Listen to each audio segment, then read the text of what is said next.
His secret had been perfect. For 6 years, Tyrell Washington had maintained a double life so complete, so meticulously constructed, that not a single person in his inner circle had suspected the truth. By day, he was a high school history teacher in Newark, New Jersey, earning $62,000 annually, living in a modest 3-bedroom house in a working-class neighborhood. By night and weekends, he was a shadow architect of a financial empire worth $4.7 billion, accumulated through strategic investments, cryptocurrency holdings he'd acquired early, and a revolutionary education technology platform he'd sold to Google for $1.8 billion under a shell company name. But it wasn't the money that drove Tyrell's elaborate deception. It was something deeper. The need to understand what education could actually accomplish if you removed the barriers of poverty, if you gave teachers real resources, if you believed that transformation was possible in communities everyone else had written off. Tyrell had grown up in Newark. His parents were both educators. His mother a special education teacher. His father a guidance counselor. They'd poured their lives into helping young people navigate systemic barriers, often paying for school supplies out of pocket, staying late to provide mentorship, sacrificing their own financial security for their students' futures. Tyrell had watched them work for 30 years and end their careers with modest pensions and the satisfaction of having changed lives without ever having the resources to change systems. When Tyrell had made his first million at 28 through strategic tech investments, he'd face a choice: use the wealth for personal accumulation or use it to answer a question that had haunted him since childhood. What if teachers had real resources? What if schools in poor neighborhoods were funded equally to schools in wealthy neighborhoods? What if education was treated as an investment in human potential rather than a cost to be minimized? He'd taken a teaching position at Newark Central High School, one of the most under-resourced schools in New Jersey. And then, using his accumulated wealth through anonymous channels, he'd begun quietly transforming the school. Better textbooks, updated technology, mental health counselors, after-school programs, field trips, scholarships for college preparation. Everything done anonymously through a foundation that appeared to have funding from conventional philanthropic sources, but actually came from Tyrell's personal wealth. Newark Central had transformed over 6 years. Graduation rates had increased from 63% to 88%. College acceptance rates had tripled. Test scores had improved across every demographic. And Tyrell had watched it happen from inside the system, teaching American history to students who were now seeing futures that their communities had told them were impossible. But he'd also made strategic choices about his personal life. He'd never married. He'd never let anyone into his wealth. He'd maintained friendships with teachers who earned similarly modest salaries, participated in the normal rhythms of a working teacher's life, and kept his billionaire identity completely separate from his actual relationships. His closest friends were his colleagues: Marcus Chun, a biology teacher who was brilliant and dedicated; Shawna Williams, a mathematics teacher fighting every day for his students to see themselves as capable; and David Park, a counselor working with some of the school's most struggling students. They'd formed a tight bond. People committed to education despite systemic barriers, despite inadequate resources, despite a society that didn't seem to value their work. They met monthly for dinner, talked about their students, complained about budget cuts, dreamed about what they could accomplish if they just had more resources. And Tyrell sat among them, listening, nodding, being a friend, while secretly orchestrating the very resources they were dreaming about. But 6 years of deception had begun to feel corrosive. Tyrell had watched his friends struggle financially, seemed to make choices based on limited resources that would have been different if they'd known about his wealth. Marcus had turned down a research opportunity that required moving to California because he'd felt obligated to Newark. Shawna had postponed having children because she couldn't afford childcare. David had worked a second job to pay for additional counseling certifications. What bothered Tyrell most was the guilt. Every time they discussed funding challenges, every time they expressed frustration about being teachers in a society that undervalued their work, Tyrell had remained silent. His silence had felt like a betrayal, not of his friends exactly, but of the collective struggle they shared. Then something happened that forced a decision. Newark Central had received word that it was being closed. The state had declared the school persistently underperforming, and planned to shut it down and reallocate the students to schools across the district. The transformation Tyrell had funded, the improved graduation rates, the college acceptances, the measurable improvements in student outcomes, had been overlooked in favor of bureaucratic metrics that didn't capture what was actually happening inside those walls. Tyrell's colleagues were devastated. They'd come together for a late-night meeting in the teacher's lounge, talking about what it meant to pour your soul into work that a system could erase with a bureaucratic decision. "We did everything right," Shawna had said, tears in her eyes. "We transformed the school. Our students are succeeding. And none of it matters because the state has already decided we failed." Marcus had looked at Tyrell. "We need someone with real power, someone with resources who can fight this, someone willing to go to war with the state bureaucracy." Tyrell had felt the weight of that moment. His friends needed exactly what he had: power, resources, connections. And he'd been hiding those things from them while watching them struggle under the weight of systemic inadequacy. "I might know someone," Tyrell had said quietly, "someone who cares about education, someone with resources. Let me see what I can do." What he actually did was call an emergency meeting with his board of directors at the Shell Foundation. He told them to be prepared for a public revelation. Tomorrow, he would stop being invisible. Tomorrow, his colleagues would learn who he actually was. Tomorrow, he would deploy every resource at his disposal to save Newark Central High School and transform how people understood the relationship between wealth and education. But he had no idea how his friends would respond when they discovered that the modest teacher they'd been confiding in, struggling alongside, and accepting friendship from, was actually a billionaire who'd kept that truth hidden while they sacrificed. If you're drawn to stories about hidden power, the moment when truth shatters comfortable assumptions, and the question of whether friendship can survive revelation, make sure you're subscribed. Because tomorrow, when Tyrell Washington reveals who he really is to his colleagues, it won't just transform Newark Central High School. It will force everyone involved to confront fundamental questions about trust, friendship, and whether love and respect can survive the knowledge that someone you trusted kept something this significant hidden. Tyrell Washington's journey to becoming a billionaire had started with a question that bothered him constantly. Why were the smartest, most capable people he knew, his parents, his teachers, his mentors, consistently compensated at poverty level for work that was clearly transformative? Why did society celebrate financial executives while barely compensating educators? Why was there such a profound disconnect between what we claimed to value and what we actually funded? At 23, fresh out of college with a computer science degree, Tyrell had taken a job at a fintech startup. Within 3 years, he'd recognized a market inefficiency in cryptocurrency trading, specifically in how blockchain technology could democratize access to investment opportunities that were previously limited to wealthy institutions. He'd invested his startup salary and a small loan from his parents into Bitcoin, Ethereum, and other emerging digital assets when they were still considered fringe speculation. By the time he was 28, his early crypto holdings had appreciated to approximately $4 million. But instead of cashing out and living lavishly, Tyrell had faced a profound reckoning.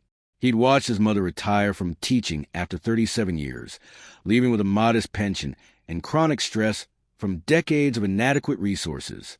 He'd watched his father's health decline from the constant emotional exhaustion of trying to help students facing systemic barriers he had no tools to address. Tyrell had made a decision that day. He would use his wealth to answer his central question through direct experimentation. He would become a teacher. He would work inside the education system. And he would use his resources to transform what was possible when you remove the artificial scarcity that characterized most public schools. The cryptocurrency holdings continued appreciating. By the time Tyrell took his teaching position at Newark Central, he'd accumulated approximately $800 million through various digital asset holdings. He'd also invested in an education technology platform, a system that made teacher training and student learning more efficient, that he'd eventually sold to Google for $1.8 billion. But all of this had happened through shell companies and anonymous investment vehicles. To everyone who knew Tyrell, he was simply a teacher who'd made a fortunate investment in his 20s and lived modestly on the returns. Over 6 years of teaching, Tyrell had cultivated deep friendships with Marcus, Shawna, and David. These weren't casual collegial relationships. They were genuine bonds built on shared commitment, mutual respect, and the kind of vulnerability that comes from working in extremely challenging environments. Test 1 had involved Marcus. The biology teacher was brilliant. His lectures were captivating.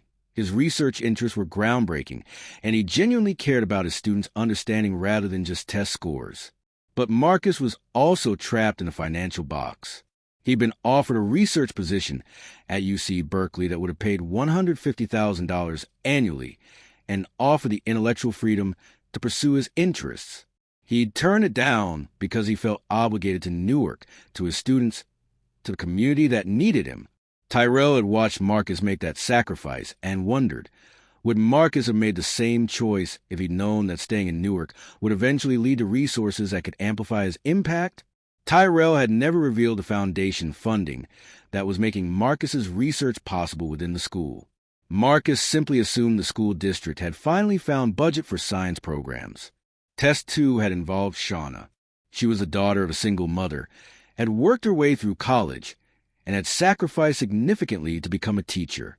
She was brilliant with mathematics, but faced constant pressure to teach the standardized tests rather than teach for genuine understanding. She'd expressed interest in pursuing a master's degree that would advance her career, but couldn't afford a tuition while also covering rent and childcare. Tyrell had watched Shawna postpone her dreams because of financial constraints that he could have solved with a single check. But revealing his wealth would have changed the dynamic of their friendship. Shawna would have felt indebted. She might have questioned whether Tyrell's friendship had been motivated by his wealth all along. So Tyrell had remained silent, silently complicit in the systemic barriers that constrained Shawna's potential. Test 3 had involved David. The school council was working with some of the district's most traumatized students, young people who'd experienced violence, neglect, substance abuse in their families, and poverty so intense it distorted their ability to imagine futures. David was certified in trauma-informed counseling, but wanted additional training in specific therapeutic modalities. He'd been working a second job, security work at a nightclub on weekends, to pay for continuing education certifications. Tyrell had watched David work 50-plus hours weekly, stretching himself thin between the school role and his night job. Because the system didn't value counseling highly enough to compensate it adequately, the foundation Tyrell controlled had funded professional development opportunities, but David didn't know the funding came from Tyrell. He thought it was just a generous grant program. What Tyrell was really testing through these years wasn't his friend's character exactly. It was what they would do with genuine resources and support. Would they accelerate their impact? Would they maintain their commitment to the community? Would they become complacent or continue pushing for systemic change? The answer had been clear. Given resources, all three of them had used those resources to increase their impact. They pursued advanced training not for personal gain, but to serve their students better. They'd turned down lucrative opportunities to stay in Newark, not out of obligation, but because they genuinely believed in the work. They'd remained committed to education and community transformation, regardless of their financial circumstances. But the tests had evolved into something more complex as Tyrell's wealth continued accumulating. He built a network of anonymous foundations that were funding not just Newark Central, but education initiatives across the entire state.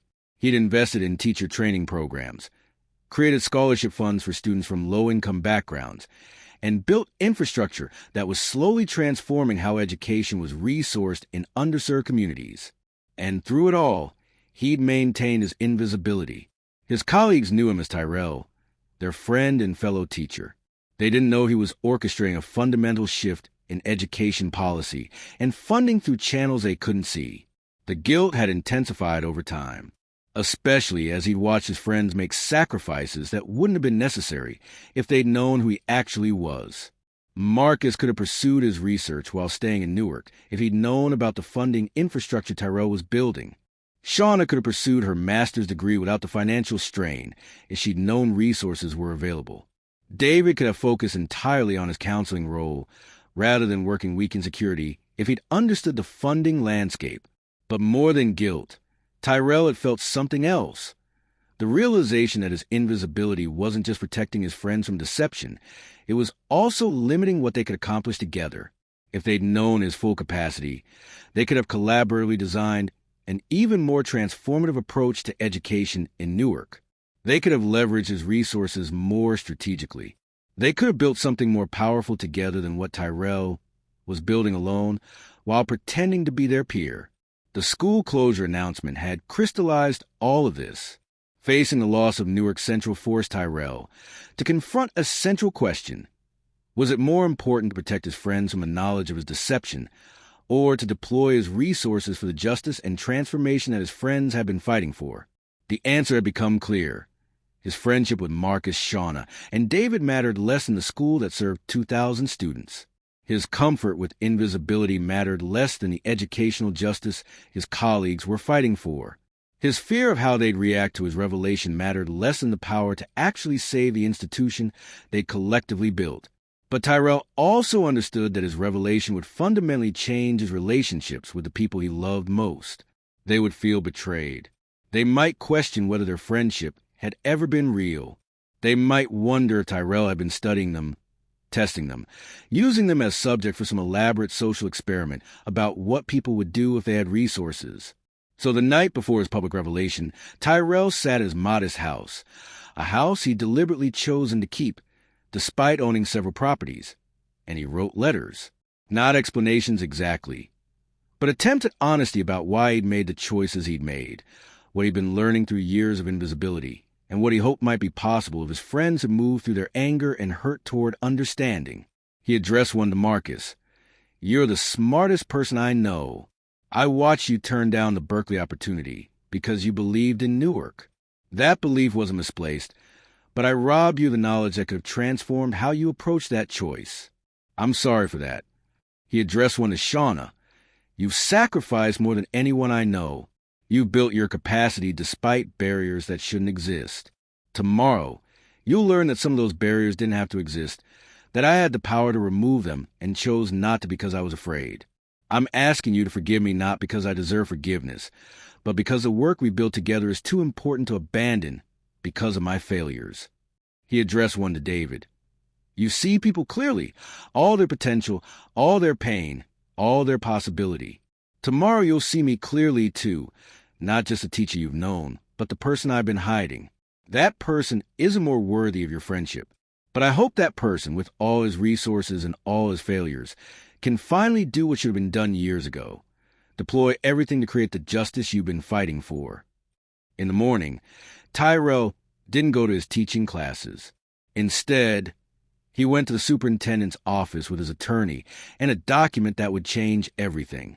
He revealed that he was prepared to donate $100 million to Newark Central High School specifically and $200 million to education transformation initiatives across New Jersey if the state agreed to keep Newark Central open as a model school. He also revealed his identity. He called Marcus, Shawna, and David and asked them to come to his house immediately. When they arrived, confused and worried, Tyrell sat them down and told them the truth. "I'm worth $4.7 billion, he'd said simply. "And I've been lying about it for 6 years because I was afraid of how it would change our friendship. I'm sorry for that." The silence that followed was absolute. Marcus was the first to speak. "What?" The single word carried layers of confusion, hurt, and something that sounded like anger. "You're a billionaire?" "I am," Tyrell confirmed. "And I understand if you're angry. You should be." Shawna stood up. "How is this possible? We've been friends for 6 years. We've had conversations about money, about financial stress, about making choices based on limited resources. And you've been what? Studying us? Testing us? Observing what we'd do if we had money." "That was part of it initially," Tyrell said, his voice steady but heavy with shame. "I wanted to understand what people would do with genuine resources and support. But it evolved beyond that. Our friendship became real, and my silence became increasingly difficult to justify." David was staring at him with an expression of dawning understanding. The foundation funding, the opportunities that appeared, the resources that showed up exactly when we needed them. "That was you." "Yes," Tyrell acknowledged, "but I was trying to help without distorting our relationships through knowledge of my wealth." "You distorted them way more by keeping the truth hidden," Marcus said, his voice sharp. "Do you understand what we've been sacrificing? I turned down the Berkeley opportunity because I thought I had to choose between my ambitions and my community. What if you'd told me there was another option?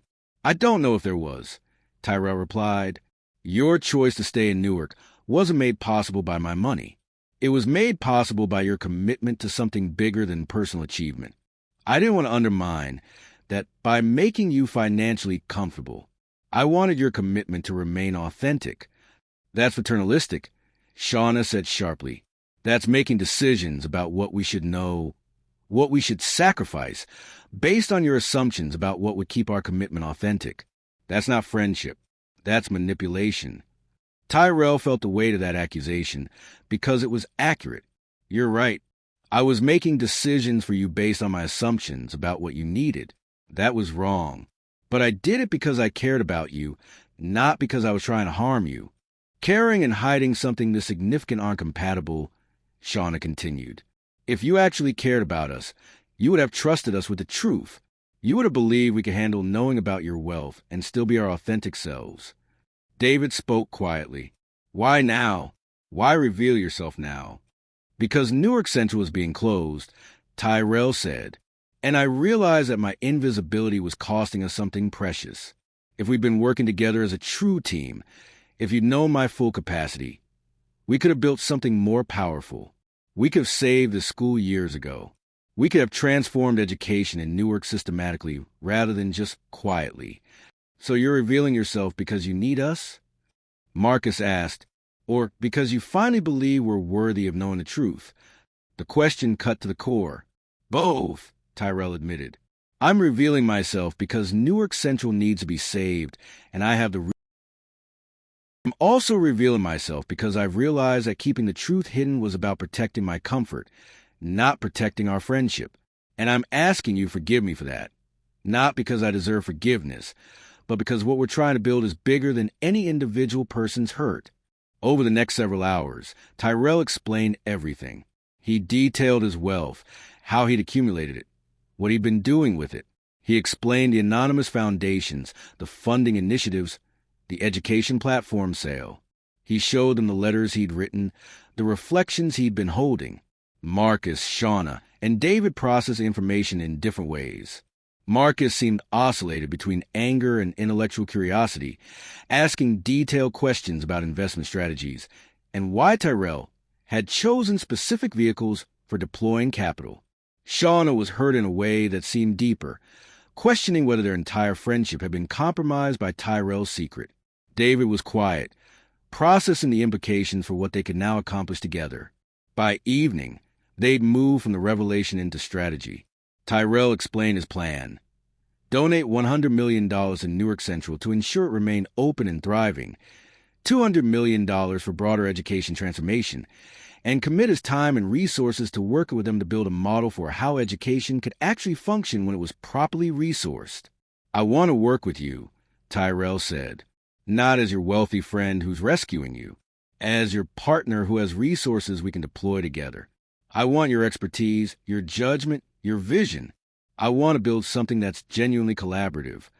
Marcus spoke first. I'm angry. I feel manipulated.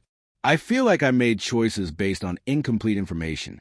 But I also recognize that you're offering something real, the possibility of actually transforming education in Newark. So I'm in, but on one condition. We make decisions together from this point forward. Your wealth doesn't give you unilateral decision-making power. Agreed, Tyrell said immediately. Shawna was slower. I need time, she said. I need to process this. I need to understand whether our friendship can survive this kind of deception. But yes, I'll work with you on saving Newark Central. My students can't afford for me to let my hurt get in the way of their futures. That's fair, Tyrell acknowledged. David nodded. I'm in from the beginning, but I want to understand the full scope of what's possible. If we have these kinds of resources, we should be thinking bigger than just Newark. We should be thinking about how education could transform at a systemic level. That's exactly what I've been thinking, Tyrell said. I've been limited by working alone. Together, we could actually accomplish something transformative. The next day, Tyrell held a press conference announcing his identity and his commitment to Newark Central High School. The revelation exploded across local and national media.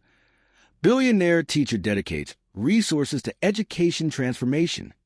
Teachers across New Jersey reached out, wanting to discuss how education could be fundamentally reimagined if it was properly resourced. Within a week, Newark Central was officially saved.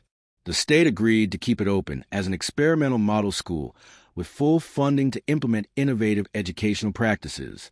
Tyrell, Marcus, Shawna, and David were named to the school's transformation board, with decision-making power over how the resources would be deployed. Within a month, they designed a comprehensive plan, increased teacher compensation to attract top talent, expanded counseling services, advanced technology infrastructure, partnerships with universities for teacher training and student mentorship, and community programs that address the social determinants of educational success. Other teachers from across the district requested transfers to Newark Central. The school's enrollment actually increased as word spread that a genuinely well-resourced school in a poor neighborhood was creating opportunities for students others had abandoned. But the most powerful moment came during the first faculty meeting under the new model. Tyrell, now publicly identified as the school's primary funding source but still teaching history, stood before his colleagues and spoke about what had changed. For 6 years, Tyrell said, I worked alongside you with a secret. That secret shaped everything between us because it created an imbalance of knowledge and power. I'm asking your forgiveness not because I deserve it, but because what we're building together is more important than my individual shame about having kept that truth hidden. He paused. Teachers shouldn't have to sacrifice financial security to work in education. You shouldn't have to work second jobs. You shouldn't have to choose between advancing your careers and staying in your communities. That's not nobility. That's systemic injustice. What we're trying to build at Newark Central is a different model, a school where teachers are compensated fairly, where resources are available for innovation, where the work of education is valued at the level it deserves. It won't fix everything. It won't solve all the structural barriers our students face, but it will demonstrate that transformation is possible when we stop treating education as a cost to minimize and start treating it as an investment in human potential. The teachers applauded, but Tyrell could see the complexity on their faces. Gratitude mixed with questions about whether one billionaire's choice could truly transform an entire system. Appreciation mixed with lingering concerns about power dynamics and who got to decide how resources were deployed. Marcus, Shawna, and David were sitting together in the audience. Their body language showed they were still working through the transformation, from friendship with a secret to partnership built on shared purpose. But they were there, working towards something bigger than any individual person's hurt or anger. After the meeting, Marcus approached Tyrell. I'm still processing, Marcus said, but I want you to know that having access to your resources to actually pursue the research I've been dreaming about, that's real. That's powerful, and I appreciate it. Thank you for being willing to work with me despite everything, Tyrell replied. Shawna came over next. I've decided to pursue my master's degree, she said. Full-time, starting next semester, with your funding and with protected time to complete it. I'm still angry about the years of hiding, but I'm grateful for the opportunity. You should be angry, Tyrell said. That anger is valid. I hope over time you might understand that my intention, even when it was wrong, came from caring about you. David was last. We're going to do something extraordinary together, David said with quiet confidence. All of us, we're going to prove that education can actually work when it's properly resourced and when you center teacher expertise and student humanity in the decision-making. This is going to be beautiful. 6 months after Tyrell's revelation, Newark Central High School was being featured in educational journals and policy discussions across the country. The model they'd built, combining adequate teacher compensation, advanced infrastructure, strong counseling services, community partnerships, and decision-making powers centered in teachers' expertise, was generating measurable results. Test scores had improved, but more importantly, graduation rates continued climbing. College acceptances had increased by 42%, but most significantly, teacher satisfaction and retention had transformed completely. Teachers weren't burning out. They were thriving. They were pursuing advanced certifications not out of desperation, but out of intellectual interest and professional growth. They were innovating because they had the resources to experiment and the institutional support to take risks. But the real transformation had come in Marcus, Shawna, and David's individual journeys. Marcus had taken a sabbatical from teaching to complete intensive research on improving science education for students in under-resourced environments. With Tyrell's funding, he'd partnered with researchers at Columbia University and was developing a curriculum that could be implemented at low cost but with high impact. He was expected to complete his research by year's end and then return to Newark Central to implement it school-wide. "I couldn't have done this without knowing the truth about your resources," Marcus had told Tyrell months into the research. "If you'd kept hiding it, I would have spent another 10 years wishing I had the opportunity to do this work. I'm still angry about the deception, but I'm grateful for the outcome." "I'm sorry it took this long," Tyrell had replied. "You should have had this opportunity years ago." Shawna had enrolled in a master's program in curriculum development with focus on mathematics education for diverse learners. She was simultaneously continuing to teach, but with significantly reduced course load to accommodate her graduate studies. Her thesis project involved redesigning mathematics curriculum to be more culturally responsive and less dependent on standardized testing frameworks. "My mother died while I was in my first year of grad school," Shawna had shared during a difficult conversation with Tyrell. "She never got to see me finish my undergraduate degree. She struggled financially her entire life. And here I am, able to pursue advanced education because you have resources. Some days I'm grateful for that. Some days I'm angry that I had to choose between my ambitions and my survival for so long. Most days it's both. Both is appropriate," Tyrell had said. "Gratitude and anger can coexist." "They can," Shawna agreed. "And what I'm learning is that neither of them has to prevent me from doing the work I care about. I can be angry at systemic injustice and grateful for individual generosity simultaneously. They're not contradictory."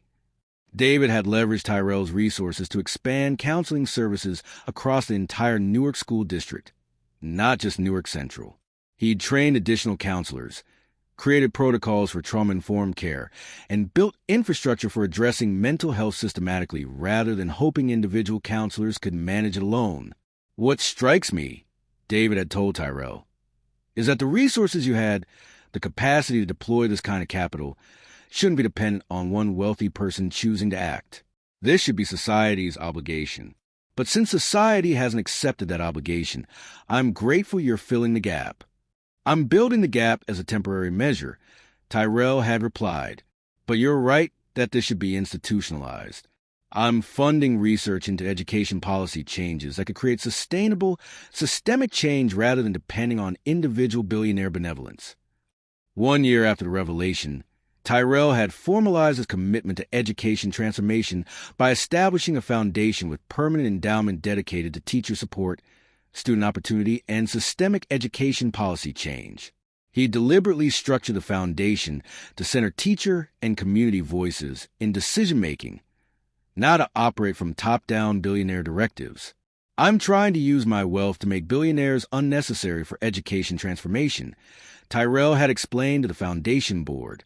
"Not because I think individual generosity is bad, but because systemic justice shouldn't depend on the generosity of wealthy individuals.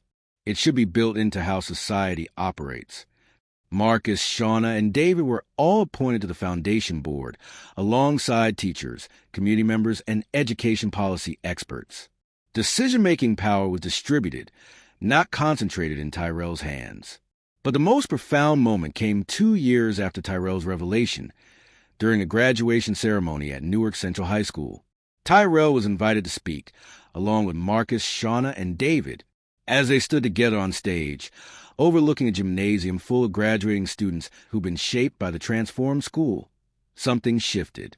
Tyrell spoke first. 2 years ago, I made a choice to reveal a truth I'd been hiding.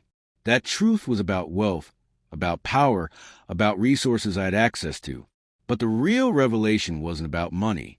It was about recognizing that transformation requires collaboration, not secrecy. That real power comes from working together, not from controlling resources alone. Marcus spoke next. I was angry when I learned the truth. I'd made career choices based on incomplete information. But I've learned something important. My commitment to education and to this community was real regardless of whether my friend had billions or nothing. The resources matter, but they don't define who we are or what we're capable of. Shawna spoke with visible emotion. I spent years sacrificing because I believed education was worth it. I was right about that. But I was wrong about the necessity of sacrifice. Education is worth investment. Teachers are worth compensation. Students are worth resources. And I'm grateful that I'm finally able to both pursue my dreams and fight for systemic justice simultaneously. David was last. What we built together. Not because one person had money, but because a team of educators came together with shared vision, proves something profound. When we invest in people, when we trust teachers' expertise, when we center student humanity, transformation isn't just possible. It's inevitable. It's unstoppable. As the four of them stood together, overlooking the graduating class, something unspoken passed between them. Their friendship had survived revelation and transformation. It had been tested by deception and justified anger. But it had also deepened through choosing to work towards something bigger than their individual hurt or comfort. The graduating students walked across the stage, 2,000 young people whose futures have been transformed by the resources deployed.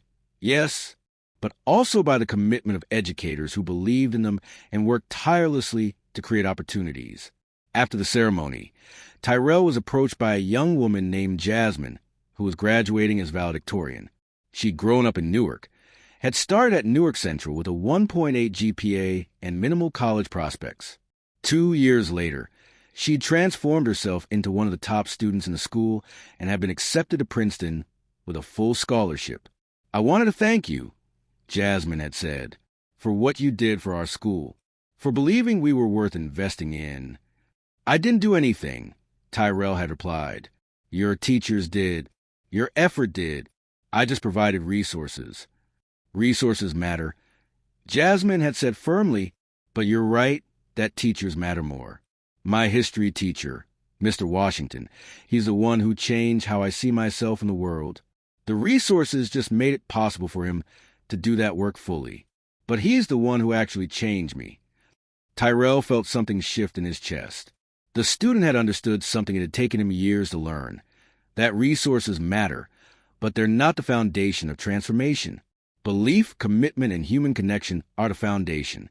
Resources just amplify what's already possible when you have someone willing to invest in your potential. 3 years after the revelation, Tyrell had transitioned from being a classroom teacher to being the executive director of the Education Transformation Foundation. He still visited Newark Central regularly and maintained his friendships with Marcus, Shawna, and David, but he'd expanded his scope to work on education policy at the state and national levels. He'd also become publicly vocal about the inadequacy of philanthropy as a substitute for systemic investment. He'd testified before Congress about education funding equity. He'd published research documenting how the transformation at Newark Central had been possible and what it would require to replicate systemically across the country. Philanthropists like me shouldn't exist, Tyrell had stated in a congressional hearing. Not because philanthropy is bad, but because society should be funding education adequately rather than depending on individual billionaires to fill the gaps. What I've done is good, but it's insufficient. It's a Band-Aid on a systemic wound that requires systemic solutions. He'd use his platform and his resources to push for policy changes, increasing teacher compensation, ensuring equitable school funding across districts, protecting counseling positions, and guaranteeing access to advanced opportunities for students in all neighborhoods. For years after revealing his identity, on the anniversary of Newark Central Salvation, Tyrell sat with Marcus, Shawna, and David for a final interview about their journey together. If I could go back, Tyrell said, would I handle things differently? Absolutely. I would have been honest from the beginning, but I also understand why I wasn't. I was afraid of how the truth would change our relationships. It did change them, Marcus said, but not in the way you feared. We're closer now because we're working towards something together rather than you secretly working for us. What surprised me most, Shawna added, was that the anger I felt initially transformed into something more complex. I'm still angry at systemic injustice that required your wealth to address. But I'm also grateful that you chose to use that wealth for justice. Those feelings coexist. That's the key insight, David said. Both things can be true. Tyrell's deception was wrong. And Tyrell's commitment to education transformation is beautiful. We don't have to choose between those truths. We can hold both simultaneously and still move forward together. Tyrell looked at his 3 closest friends, people who'd stuck with him through revelation and transformation, who'd chosen to work towards something bigger than their individual hurt. "Thank you," Tyrell said simply, "for being willing to work with me despite everything, for holding me accountable, for building something transformative together. Thank you for finally trusting us with the truth," Marcus replied. "That's what friendship actually requires. Before you go, I want to know, what city are you watching the story from? Drop a comment below and let me know where you're listening to this tale of hidden wealth, revealed identity, and friendship tested and deepened through accountability. And if you haven't subscribed yet, now is the perfect time to join our community. We share stories about people working together toward justice, about friendships that survive truth-telling, about using resources to transform systems rather than just individual circumstances. New episodes drop weekly, and each one reminds us that the most powerful transformations happen when visibility, honesty, and shared commitment to justice come together. Subscribe now, and don't miss a single story of revelation, redemption, and the courage to build something bigger than yourself.